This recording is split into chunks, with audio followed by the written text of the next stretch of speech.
কবিতাৰ শিৰোনাম নগ্নতাৰ অভিসন্ধি। মগ্ন প্ৰেমৰ দুস্বপ্নই হ'ব পাৰে নগ্নতাৰ অভিসন্ধি। হৃদয়ৰ পোহৰ পৰা নিগৰি আহি খিৰাই খিৰাই বৈ যোৱা প্ৰেমৰ অনুভূতি। মৰমৰ মাজত নিজকে হেৰুৱাই বুকুত আবেগৰ ৰঙেৰে সাৱটি।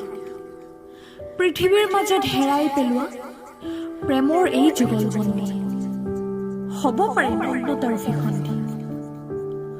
হৃদয়ৰ গভীৰতাৰ পৰা বৈ অহা নিভাঁজ ভালপোৱা ক্ষত বিক্ষত কৰি এদিন মৰুভূমিৰ মৰীচিকা হৈ হেৰাই প্ৰেমৰ ৰঙীন আৱৰণখন খুলি।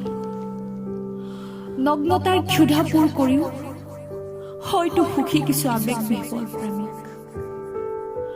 মগ্ন প্ৰেমৰ দুস্বপ্নই হ'ব পাৰে নগ্নতাৰ লালসা, হ'ব পাৰে নগ্নতাৰ অভিসন্ধি, হ'ব পাৰে নগ্নতাৰ অভিসন্ধি।